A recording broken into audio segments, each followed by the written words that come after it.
Channel of Vadodara. Maharaja Sayajirao યુનિવર્સિટીના યજમાન પદે G20 અંતર્ગત યોજાયેલી યુથ 20ની શિખર બેઠકમાં મુખ્યમંત્રી, ગૃહ રાજ્યમંત્રી અને મોટાભાગના ધારાસભ્યો હાજર ન રહેતા ચર્ચાનો વિષય બન્યો હતો।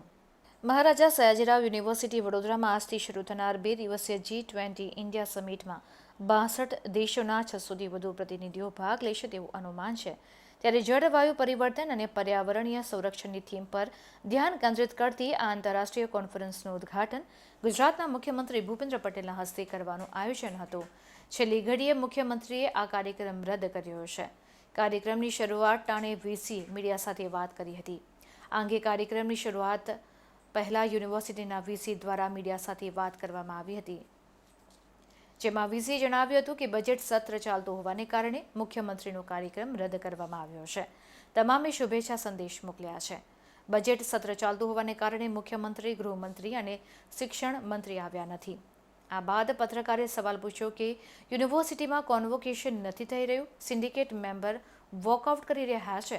આ સવાલથી છંછેડાયેલા વીસી પીઠ બતાવીને જતા રહ્યા હતા।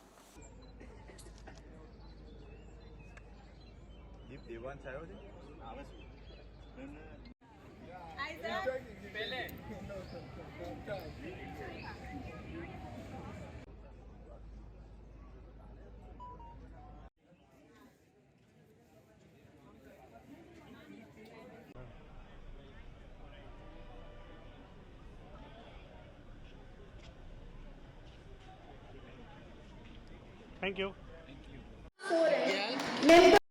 जैसा कि हम सभी को विदित है कि हमारे भारतवर्ष के लिए ये गौरव की बात है कि इस साल भारतवर्ष G20 की प्रेसिडेंसी कर रहा है। उसी के तहत ministry of youth affairs and sports Y20 का आयोजन किया हुआ, और मैं मिनिस्ट्री ऑफ यूथ अफेयर्स का धन्यवाद व्यक्त करता हूं कि उन्होंने गुजरात राज्य में the Maharaja Sayajirao university of Baroda को इस कार्यक्रम के लिए चुना। ये चूँकि अंतर्राष्ट्रीय कार्यक्रम है और ये पूरी भारत देश की अनेकता में एकता को दर्शाता हुआ एक कार्यक्रम है, जिसमें हम लोग अनेक प्रकार से अपने भारत देश का की जो विशेषता है, खास करके ये कार्यक्रम गुजरात में हो रहा है और बड़ौदा में हो रहा है, तो हम लोग गुजरात और बड़ौदा की जो विशेषता है उसको दर्शा रहे हैं। आपको जैसा कि मालूम है कि बड़ौदा शहर बनियान ट्री के रूप में जाना जाता है, उसका नाम ही बड़ौदा इसीलिए पड़ा। इसलिए हमारा जो थीम है climate change and disaster risk reduction, वो भी बहुत प्रासंगिक है, क्योंकि क्लाइमेट चेंज की दिशा में अगर देखें तो बड़ौदा में इतने सारे बरगद के पेड़ हैं और पूरा ग्रीनरी मेंटेन है। यहाँ का संस्कारी नगरी है, इसकी जो भी पर्यावरण है वो भी बहुत ही अच्छा है, बहुत ही हरियाली वाला पर्यावरण है। तो इस कार्यक्रम में हम लोग पूरे जो हमारे G20 कंट्रीज़ हैं उनके डेलीगेट्स, साथ में नॉन G20 कंट्रीज़ के जो डेलीगेट्स हैं, सभी इस कार्यक्रम में हिस्सा ले रहे हैं। लगभग 600 जैसे डेलीगेट्स इस कार्यक्रम में 62 देशों के प्रतिनिधि इसमें हिस्सा ले रहे हैं। खास करके ये चूँकि मिनिस्ट्री ऑफ यूथ अफेयर्स ने इस कार्यक्रम का आयोजन किया हुआ है, तो इसका जो केंद्र बिंदु है हमारा युवा वर्ग है। हम लोग हमारे युवा वर्ग को किस प्रकार से केंद्र बिंदु में रख कर के पर्यावरण, क्लाइमेट चेंज और ये डिज़ास्टर जैसे जो समस्याएं हैं, इनका किस प्रकार से हम लोग समाधान कर सकें, किस तरह से हम लोग युवाओं को इन्वॉल्व कर सकें। इसलिए इस कार्यक्रम में हम लोगों ने सारे युवा वर्ग को पूरे देश से, विदेश से बहुत सारे प्रतिनिधि हिस्सा ले रहे हैं। एक और बात मैं आपको बताना चाहूँगा, क्योंकि युवा वर्ग की भूमिका रिसर्च में भी काफ़ी ज़्यादा होती है, और किसी भी देश का जो विकास है वो उसके रिसर्च पर, उसके शोध पर डिपेंड करता है। इस चीज़ को दर्शाने के लिए भी हमारे जो युवा वर्ग हैं उन्होंने जो भी अपने रिसर्च पेपर्स वगैरह, राज्य सरकार की जो SSIP 2.0 योजना है उसमें बहुत सारे स्टार्टअप्स को गुजरात राज्य सरकार की ओर से धनराशि प्रदान की जाती है। उनका भी एक अच्छा प्रदर्शन है। उसमें किस हम लोग क्लाइमेट चेंज की दिशा में किस तरह का संशोधन कर रहे हैं, किस तरह का अनुसंधान कर रहे हैं, वो सारा उन SSIP प्रोजेक्ट्स के माध्यम से आप लोग देख सकते हैं।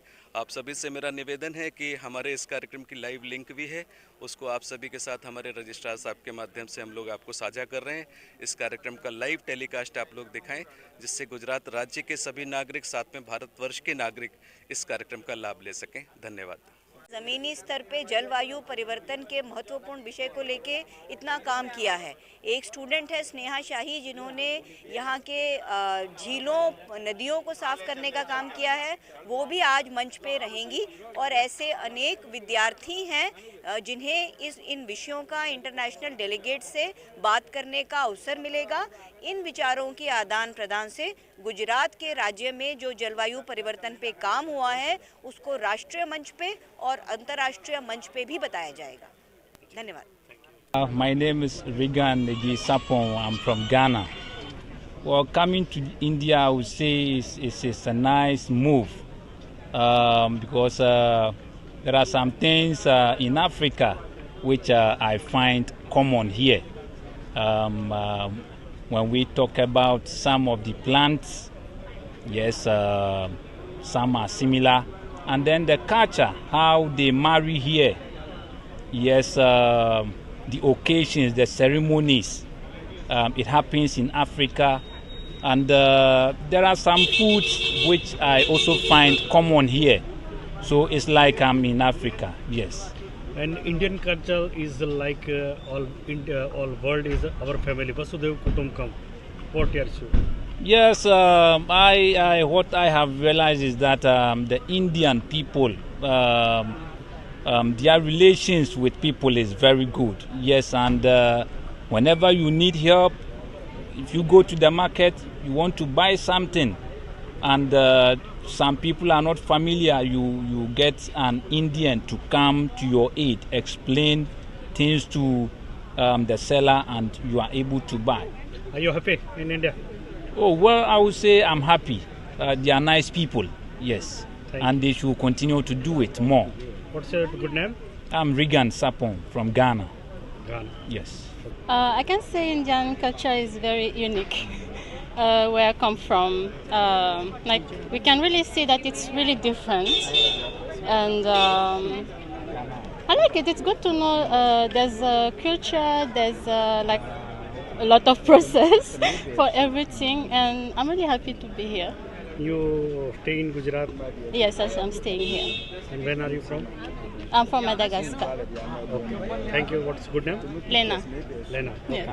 પહેલાં તો આપણી જે થીમ જ છે વસુદેવ કુટુંબકમ, એમાં એવું લાગી રહ્યું છે કે વિશ્વ આપણું એક પરિવાર છે. તો એ પરિવારની ભાવનાથી આપણા અલગ અલગ દેશમાંથી ભાઈ બહેનો આવી રહ્યા છે. એકદમ સારી લાગણી લાગી રહી છે.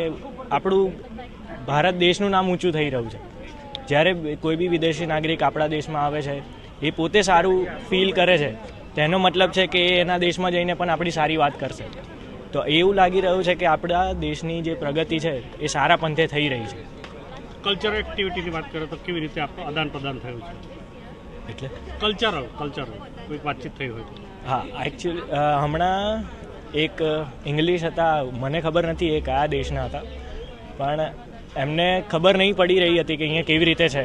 તો અમે ખાલી એમને એવું કીધું કે રજિસ્ટ્રેશન કેવી રીતે કરાવવાનું છે. એમનું રજિસ્ટ્રેશન તો હતું જ અહીંયા આગળ, પણ આ ખાલી એ જ આદાન પ્રદાન થયું કે કેવી રીતે કરાવવાનું છે. પ્લસ તો અહીંયા